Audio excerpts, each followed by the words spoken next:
Thank you, and once again, welcome to another edition of Channels Beam Google Hangout. Today, we're looking at poverty and how it has been able to affect people in this part of the world, Nigeria, that is. Today, we have Ben Cosmos. Ben is calling from Malaysia. Ben, thanks for joining the Hangout. Thank you also. All right, and we have Olumuyiwa also, who is calling from New Zealand, and Sulaiman, who is calling from Sweden. Guys, thanks for joining the Hangout this afternoon, even though it's evening in Malaysia and New Zealand, but it's afternoon here in Nigeria. So, straight to what we're going to be talking about, we're looking at poverty. A recent World Bank report is saying that 112 million Nigerians cannot afford to spend $2 a day in terms of feeding and all that. I don't know how they got their results, but to an extent, people will agree with that report. But I don't know what your take is on this. Ben, let me start with you. What's your take on this issue?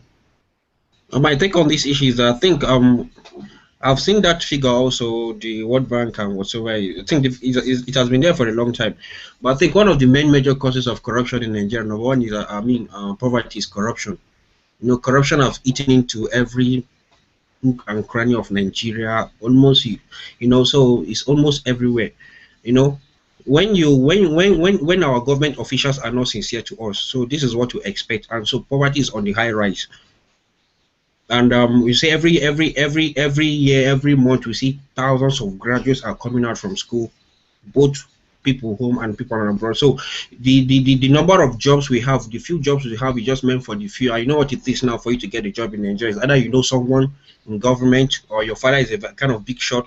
In fact, before you graduate and before you like finish your youth service, you have a place to stay. Like one of my friends that just got back home, he's already working. So these issues, the job. If you take the percentage of job we have now, and the number of people looking for it, in fact, is a peanut. And sometimes government policies doesn't help matters. Also, you see, government policies doesn't help matters. They are not able to create a very good platform that will help the foreign, that will help at least the private sector to strive very well, and at least to be able to employ more workers. Just like what we have here in Malaysia, they have a very stable economy, and they've made it in a way so that foreign every year you see foreign investors coming into the country. You see foreign companies like Tesco, Josco, a lot of them, Bata, and these are some companies like I know Bata we used to have Bata in Nigeria, but now we no longer have Bata over there again. I see these companies are going. We have people like these Leventi stores, and these are companies, Michelin. These are companies that have just folded up, and even NASCO. NASCO is no longer even functioning as before. So this, imagine when these companies are folding up gradually. You see, there's a lot of people are out there looking for a job, and when you don't have job to do, you become idle. And even if politicians can easily bribe you 1,000, 2,000. You see them flying okadas. You can see what it means. This is something we see daily. I mean, at least 2015 is almost approaching, and you will see a lot of these things. You see them, even some of them die in the process of campaign because of one or 2,000. See, these are the impact of poverty. You see, that's one of the main thing. If we cannot create good job opportunity for people, make our economy stable. I think they said we are I think the highest. I don't know what they said right recently. They organized it, business summit or so, and all that. And for me, those things, I don't think, sometimes I begin to imagine. I think those things are just lies. They're just lies, and I don't think those things are really working, because if you see the percentage of people contract inflation, and even there's not much contract going on, what you see is that abundant contract. When you give out good contract, you find that these construction companies will even employ more workers. I think if we can create a good more employment opportunity for people, we're going to reduce poverty, honestly. Because when you're working, at least at the end of the month, you have little pay in your pocket, and you'll be able to at least pay your school fee. I mean, pay some little bills, your children's school fee. I mean, for some time.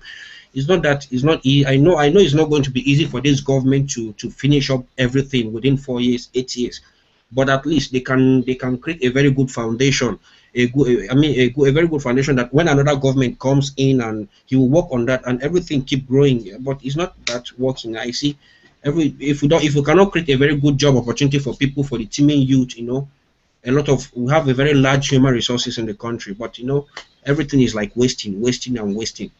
All right. That's what I can say for now. All right. Thank you for that. But Muiwa, I would come to you. You just Yes, heard Victor. Ben. Yeah, you just heard Ben. But just before you continue, we have a new entrant on the Hangout, Nom Zephaniah. Nom, thank you for joining the Hangout. We can't hear you, Nom.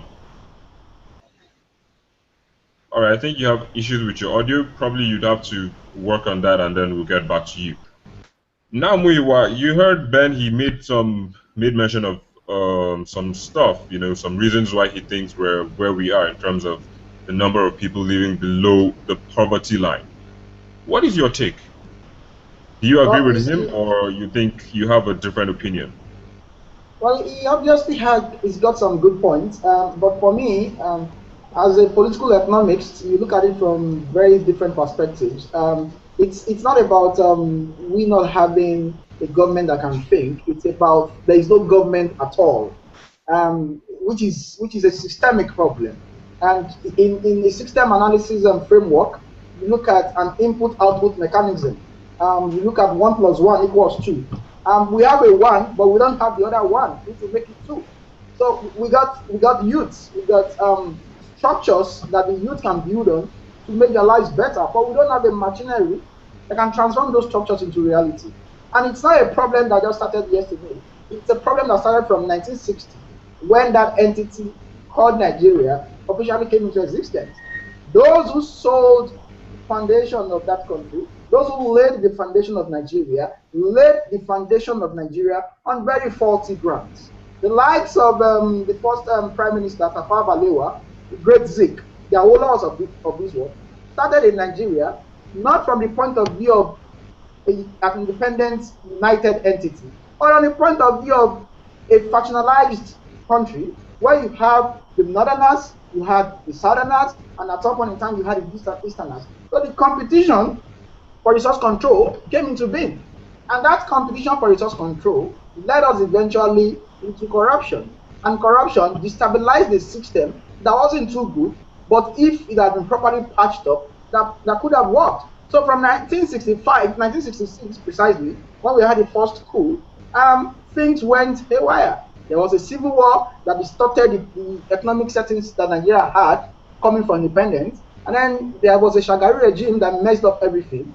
And then the structural adjustment program came during Babangida's era, and that further destroyed what would have left as leftovers for the country. So we didn't have a system that could cater for our youth or for the population that was growing. One. Two, we had a leadership that preferred to identify Nigerians not as Nigerians, but from where they came from the north, from the south, from the east, from the west. Three, we had a constitution which is so seriously faulty, so much so that it recognizes quota system as part of what is right and what is not right, and who gets what, and how people get it in Nigeria. Those factors combined, the systemic issue, factionalized elites and followership, our constitution which is defective, massive corruption in all spectrums of government, led us to where we are now. So this poverty crisis we are talking about are byproducts of inequality. Inequality, which we can also trace to political division, and political division we can trace to the foundation of our country. So when you have a northern man in charge of affairs of Nigeria, he doesn't care about what happens to somebody from the south. He is more comfortable packing as many as possible northerners into positions of authority, and then by doing so, you sideline some other sectors of your country, and that makes inequality rise. When inequality rises, the poverty rate becomes alarming. So it's not an argument we can detach. It's not an argument that we can then begin to say because Nigeria has so many people, we got to be poor because we don't have the resources to take care of those people. It's a function of an inexistent system, factionalized elites and followership, massive corruption in all structures of government, and division and disunity amongst the people themselves. Those four factors combined led us to this state of poverty that we have in Nigeria. But more importantly, we have had over the last 50 years a government that has head, it can't use it to think. It's got eyes, it cannot see. It's got ears, it doesn't listen. It's got mouth, it talks rubbish every time. And when you then have those factors combined in a polity or in a state as seriously contagious as Nigeria, you're going to have problems on the streets. And what we have right now that you call alarming poverty in Nigeria, it's a time bomb. The time bomb clock is ticking, ticking up to the point where it's going to explode. And when it does explode, I don't know it's going to be consumed. But my prayer is that it doesn't consume an already emancipated masses. But what can we do? Those figures are true.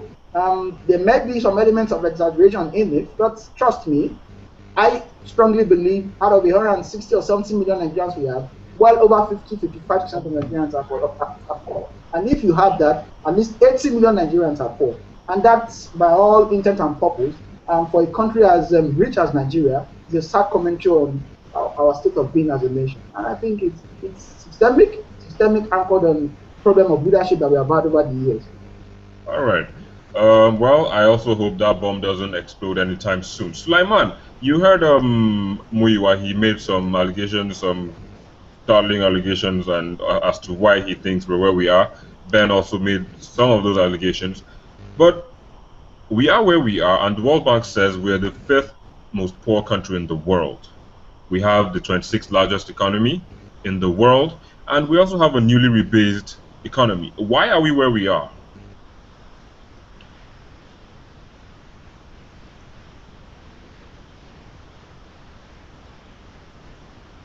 Sulaiman.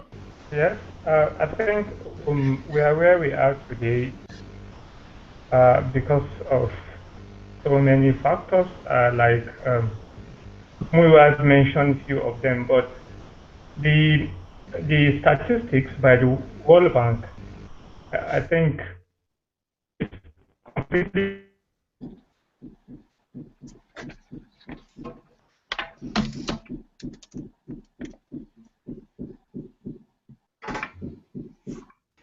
Sulaiman, we really can't hear you. Can you hear me? Yeah, we can hear you now. Okay, I said Muiwa raised some points about the reasons why we are.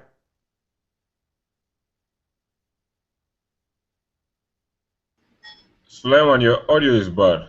My audio. Yeah. Okay. You hear me?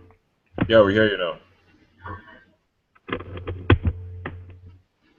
Hello? Yeah, go ahead. You hear me now, right? Yes, please. I think the problem.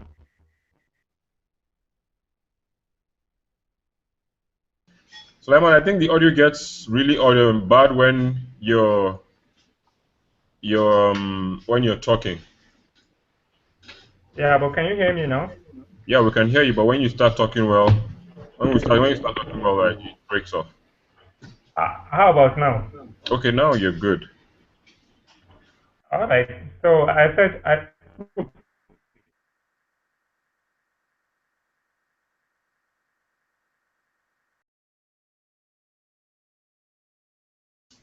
What did you say? you hear me? I didn't hear you. Can you hear me?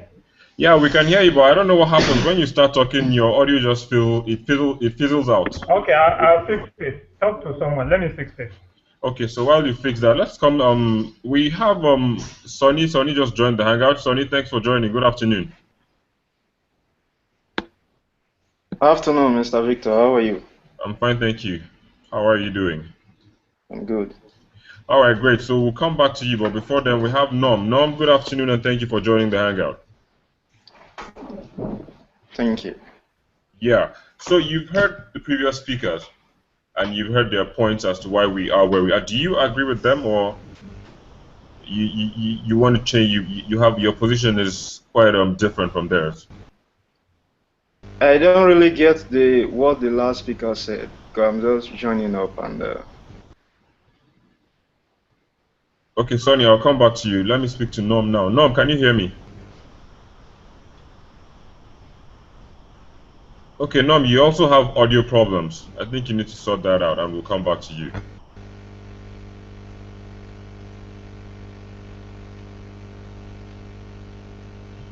Okay. Hello, Sonny. Sir. Oh, okay, I can see you're trying to do some research on your phone, but that's fine. We're just looking at, let me keep you up to speed. You're just joining the hangout. We're looking at the issue of poverty in the country. There's a recent World Bank report that says 112 million Nigerians are living below the poverty line. Do you agree with that assertion, and why? First and foremost, I'm not going to agree on that perspective because we don't really know how they are coming up with their figures. Because most time, anything that is bad is from Africa. Anything that is bad is from Nigeria. So we know Nigeria is a developing country and with large number of unemployment. Can you hear me? Large number of unemployment and all that. But I don't want to believe that that report is actually true and is well carried out. We know, everyone know that we are lacking in terms of some development and all that.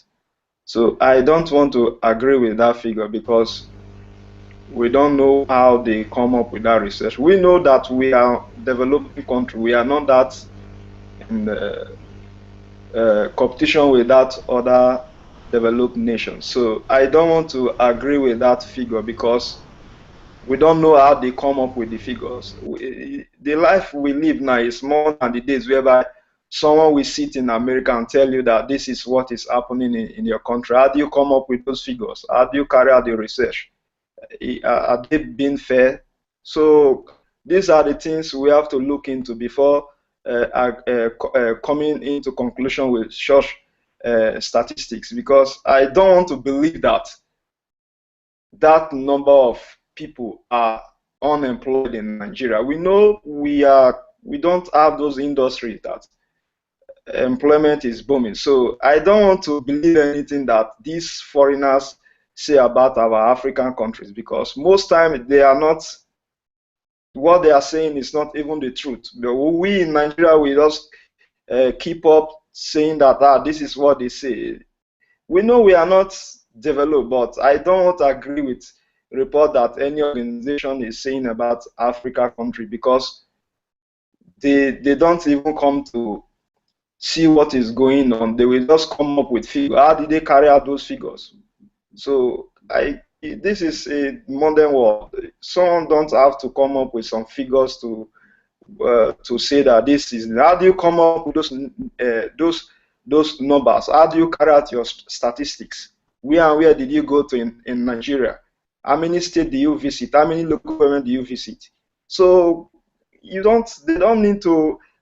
As for me, I'm very difficult to convince. So for an organization, you don't need to say because you are a World Bank or World One thing that you come up with the figures that are not well examined. So I don't want to believe that, and I don't want to believe that Nigeria is a poor nation. We are not poor. Nigeria is not a poor country. All right, Sonny. So that is my take on it. Thank you. All right, so just following what Sonny just said, he says he believes Nigeria is not poor. I remember the president saying that the country is not poor, but what we need is the redistribution of wealth. I don't know if any of you heard that statement during the presidential media chat. Sulaiman? Yeah, Okay, you're trying to say something, Wewa. Yeah. Can I go on? Yeah, go ahead. Oh, I agree with him, because Nigeria is not a poor country.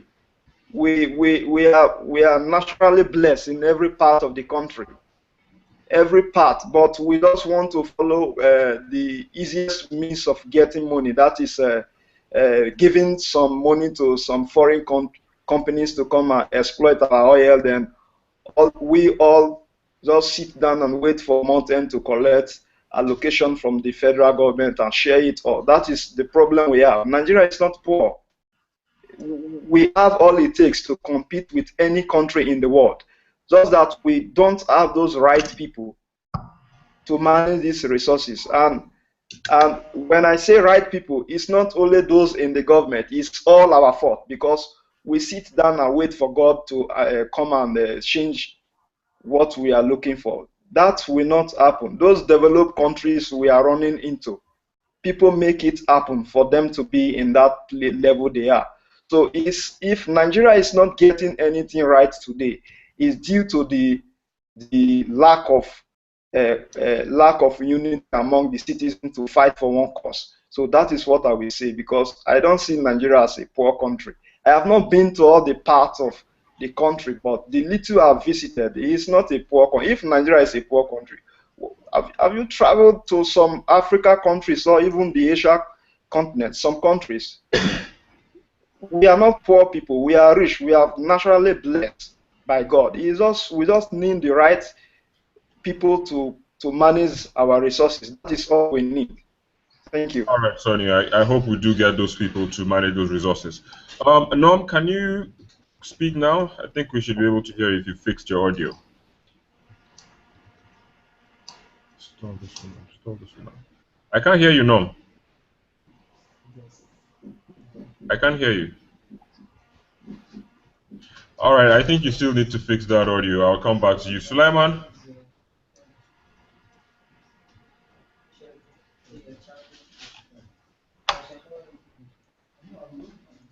I can't hear you, Sulaiman. Yeah, now you can hear me because it was mute before. Okay. Can you hear me now? Yeah, I can hear you. So as I was saying, President Goodluck Jonathan said we're not poor, but what we need to do is to redistribute the wealth we have. Do you agree with that assertion? But then the president needs to answer what does he mean by Nigeria not being poor? How do you define poverty?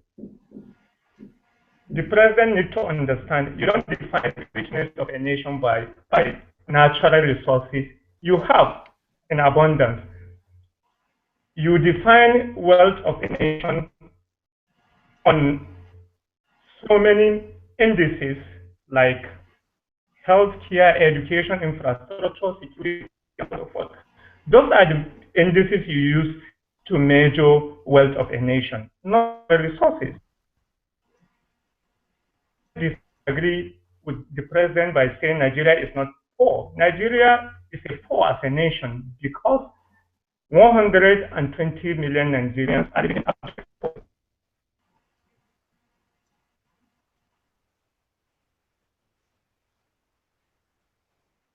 Because we have natural resources, if we cannot utilize those resources to feed the poor masses on the street, to provide infrastructure for our people, to provide security, and so on and so forth, then we're not a wealthy nation. And I will give you an example with like Sweden. They don't have abundant gas or oil and so, but they are classified as one of the richest countries in the world because over time they develop their economy, which they empower their people economically to have helped through massive investment in human development. So Nigeria, on the other hand, when Nigerians claim we are a rich nation, but look at the figures when it comes to development. Where are we? In every major development metrics, Nigeria is at the bottom down of the ladder. Every major, from health, from to education to whatsoever, we are down. So for the president to say Nigeria is not a poor nation, probably that's why we are today. We are having so many problems because the president doesn't understand what it means by development or poverty, or he has different definition of what is poverty. All right, Sulaiman, I hope that in the very recent and very near future, rather, we're going to move from the bottom that you claim we are to the top. That is where you want us to be, and of course, where everyone else wants us to be. But just before we continue, we have a new entrant on the Hangout, Femi Ijebuode. Femi, good afternoon, and thank you for joining the Hangout. Good afternoon, my good brother Victor. How are you? Fine, thank you. You really look good in the glasses, and I'm sure everyone would like to see you that way and not a black picture of you. You're toasting me. Okay, I will oblige. Right. Where are we? So kindly turn on your video. Yes. All right. Thank you. How is London? Same old, my brother. All right. Thank you. Thankfully, they're not in the top five poorest countries in the world as alluded by the World Bank. Just to keep you up to speed, we're basing this discussion on a recent World Bank report that says 112 million Nigerians are living below the poverty line. We have the 26th largest economy in the world. We just rebased our economy, and we are where we are according to the World Bank. What's your take on this assertion? Oh, my brother, the first thing I must say is that as far as all these pronouncements by World Bank and such institutions are concerned, they're all, you'll excuse my language, bullshit. Um, we know, every Nigerian knows that the Nigerian economy is an economy that imports every single thing we need. We don't have any manufacturing base in Nigeria. That is a starting point. You don't need to be very well educated in economics or any such thing to understand that we import every single thing we need. The cars we drive, the fuel, the petrol, even the petrol that is needed to run our cars, despite the fact that Nigeria is an oil-producing country, is imported. Now, if you start from that, the fact that we don't have any manufacturing base and therefore cannot employ our people to produce the things that we need. If you start from the fact that we are totally and completely dependent on imports, then all this talk about Nigeria being the 26th largest economy, blah, blah, blah, doesn't cut any, doesn't make any sense. Doesn't, it's only, how should I say, it's only to ignorant people who want to bolster their sense of national pride, a false sense of national pride, who will buy into that. But anyone with common sense knows that the Nigerian economy is a moribund economy, is a dead economy. It's a non-existent economy. It is an economy that is totally dependent on imports. The clothes we wear, even the Ankara we wear, is imported. The food we eat is imported. The cars we drive are imported. The petrol we use to run those cars are imported. Everything about Nigeria, in terms of the goods and services that are necessary to run the country, are imported. Now, if you start from that, that shows you that we are a dependent, a hijacked economy. So don't be fooled by all those pronouncements by the World Bank and all these bodies. Rather, the World Bank itself is an organization that preys, that feeds on so-called third world nations in Africa and in Asia. We know this. So when they come up with statements like this, we know that all they're trying to do is, how should I say, is pave the way for their agents, the criminal agents who are Nigerian politicians, to make it appear that we're making progress when we are not making progress. You and I know that we're not making progress. Any fool with eyes to see knows that we are not making progress in Nigeria. So we mustn't be fooled. But if I may just say this, if I may just one last point, the reason why we buy into these pronouncements from the World Bank and such international institutions is the inferiority complex that we Nigerians have in relation to Western institutions. Anything the white man says is gospel because we have an inferiority complex. But we need to start thinking for ourselves and seeing things and coming to our own conclusions for ourselves. Thank you. All right, very well. Can I respond to I can see while you were talking, some faces were giggling, and I know a lot of reactions are really going to come from what you said. But I'll make it clear, please, we don't really have much time to spend on the Hangout. Yeah, but can I say something? I know Muyo wants to say something, but let's give Nom a chance. Nom has been on the Hangout and he hasn't said anything. I hope Nom's audio is now good. Nom? All right, Nom, I think you still haven't fixed your audio. Yeah, because we still can't hear you.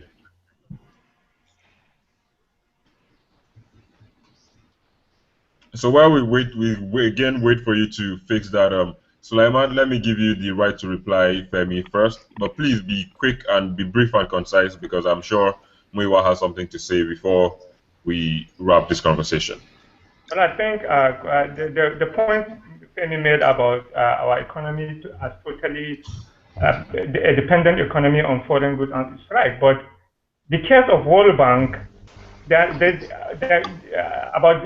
the statistics of the World Bank saying that Nigerians live about 120 million Nigerians live below poverty line might be true because the facts are inconsistent. The statistics are inconsistent with the facts on ground. Are consistent with the facts on ground. The World Bank statistics are consistent with facts on ground. And case in point is the recent election we had in Ikiti, where you have people trading sustainable development of infrastructure for stomach infrastructure. I saw people queuing with a bag of rice in their hand, casting an election, casting their vote.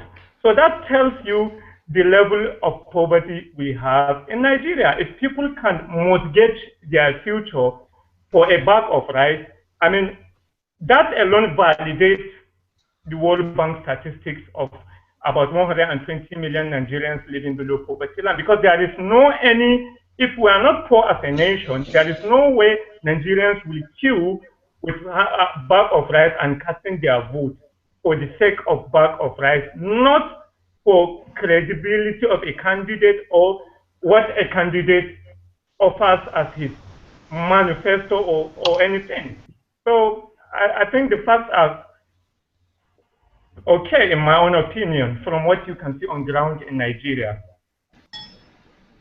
All right, Sulaiman, your point is duly noted. I know Femi is watching. Femi and Sonia are actually exchanging some comments in the chat box. So I'll get to that later. Muiwa, before I come to you, let's all again give Nom the opportunity to speak. Nom? Oh, we still can't hear you, sir. I think you should just put your thoughts in the chat box and we'll read them and react to them accordingly as well. Yeah, thank you. All right, Muiwa, what's your reaction to Femi's comments?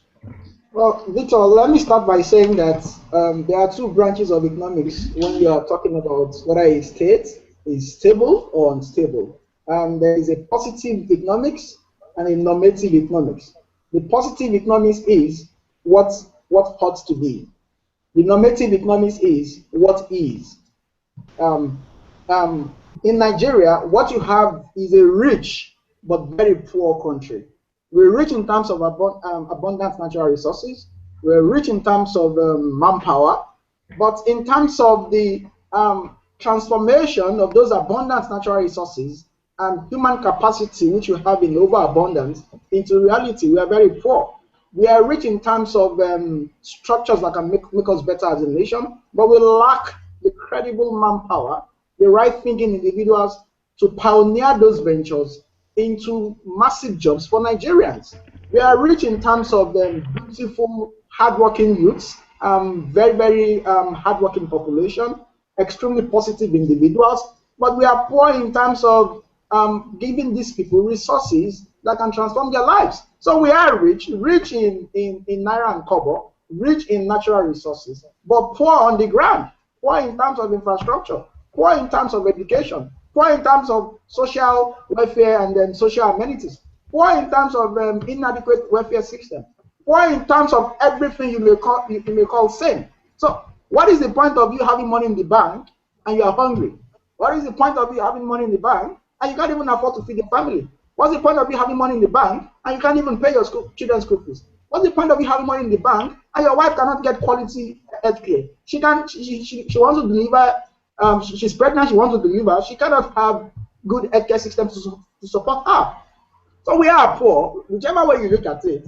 Whether we like it or not, we might not be 112 million. There might not be 112 million Nigerians that are poor, but I can assure you, and I'll give a very raw statistics so quickly. Nigeria has a population of, let's say, officially 160 million people. The government itself has come out to say 40% of Nigerians are poor and are unemployed. So if you take 40% out of 160 million people, you have at least 60 million out of the 140 million unemployed. Then you have under 80 million people, that another, how many, 61, another 100 million people that the government is claiming is employed. That figure I contest. Let's even grant it that 100 million Nigerians are employed, which is not true. You have the minimum wage set at 18,000 naira a month. Now let us grant that plus the emoluments, the benefits and all that, an average grade 1 or grade 2 civil servant goes home with 35,000 naira in a month. He has 30 days in 1 month. You divide 35,000 naira by 30 days, you have 1,050 or 1,020 naira per month. He has a family, let's say on a moderate basis, he has 2 children. 2 children plus himself makes 3. 1,020 naira per day, divided by 3, you have 300 and something naira, about 330 naira on a daily basis. Out of the 330 naira, the man who is the head of the family will go to work. He would have to service his generator because there's no electricity. The wife will have to prepare food for the family to eat. And then you probably have the kids going to school. They're still going to pay school fees from this money. How on earth would you expect someone who is earning 35,000 naira a month to be a rich man? And that's what you have. And that's how the World Bank arrives at the statistics. I agree in its entirety. The World Bank is a product of the same Western system that is bad. It's a capitalist system that doesn't want third world countries to grow. But in actual fact, what we have staring at us in the face is a systemic problem. It is real.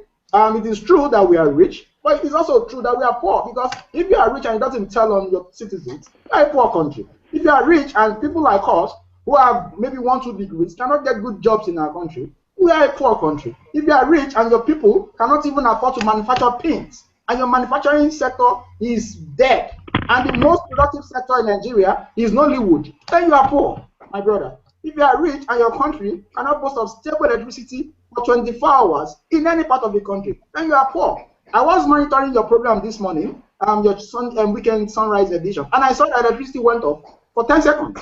And you guys have to back up your program with generator. Then it's a poor country by our standards. Rich in terms of resources, but poor in terms of leadership, poor in terms of implementation, poor in terms of structure, poor in terms of everything that is associated with a sane society. So I would not buy the economics that Nigeria is not a poor country. I don't define being a rich country by virtue of how much you keep in the bank. The same way I will not define a rich man by virtue of how much you have in your account, but by the virtue of how much impact your money has as an effect on the average Nigerian. So let me just press my case because of the time. All right, we're really running out of time, but I can see Sonny is making mention of something in the chat box. He says Nigeria is not the only country that imports everything. He says it's not our cause, and he's saying that even in the United Arab Emirates, most of the things there are imported. But Femi also has something to say in terms of the World Bank reports. Femi, let me give you the opportunity. Please be brief and concise. We have 5 more minutes to wrap the conversation. I will be. Thank you very much for that, my dear brother Victor. Just to make a quick correction in terms of the World Bank report, they are saying that 112 million Nigerians are poor, living below the poverty line. In moments, I totally rubbished the World Bank and their pronouncements. But on this particular point, I would agree with them. I will even go so far as to say that the numbers will probably be much more than 112 million that they're telling us. That if we think if the Nigerian population is estimated at say 160 million, we're probably looking at 160 or 150 to 150 million people who are poor in Nigeria. Every Nigerian I know is poor. Everybody I know in Nigeria is a poor person. And I'll just to illustrate that from a personal, my own personal story. My father, who is an engineer, is a middle class man. But I know he's the most successful person in his family. I used to see as a child how everyone would come from our hometown asking him for money, asking him for help, for support and there's a saying Yoruba saying. I'll say it in my language because I mean I can best express myself that way. It's a olówó ẹni tó lówó láàrin basically a poor man who's living amongst rich people. A rich man who's living amongst poor people is himself very poor, and that is the situation in Nigeria. You cannot sustain any degree of wealth if you're surrounded by poor people, simply because of the extended family system and our traditions, where everyone will be looking to you for help. So no matter how rich you are, unless you're as rich as Abiola or Dangote, thieves like that, you can sustain it. Thank you, Victor. Thanks for your adage. We actually heard one this morning from Pipo Daramola. We're discussing it myself and Mulumuyiwa before you got on the hangout. But then again, back to the chat box. Nom Zephaniah says, well, he agrees with the World Bank report, and he's advising that we should pick it as a challenge and see and find a way out of it. So he calls on our leaders to remove the mentality of I and I alone and come back to the we and we, so that we can be able to put things in place, or else the issue, poverty, will still be a mirage in Nigeria. He also adds that our youth must also think and work out things without actually waiting for the white-collar job from government and, of course, the private sector. And he thinks that there are various ways we can be creative in our own way in order to see a way out of the quagmire we are in. Well, guys, I'd have to thank you for joining the hangout. Sonny, I know you have something to say, but we're really out of time. I can't give you the opportunity. Sulaiman, thanks for calling. You're in Sweden. Olumuyiwa, you are in New Zealand. I'm sure it's approaching midnight. It's approaching Sunday at your place. See, when you see Sunday, say hello to Sunday before we do. So, Nom, thank you. We couldn't hear you. You couldn't make your contributions, but you made them via the chat box. We do appreciate your comments and your thoughts, and of course, your urges to the youth and the authorities, and all that. And then, Femi, thank you also for your agreement as well as disagreement with the World Bank and all that. Thank you for your contributions, guys. We would have to do this sometime next week, but for now, we have to call it quits. Thank you once again for joining the Hangout. It is a Channels Beams Google Plus Hangout, and I am Victor Matthias. Thank you.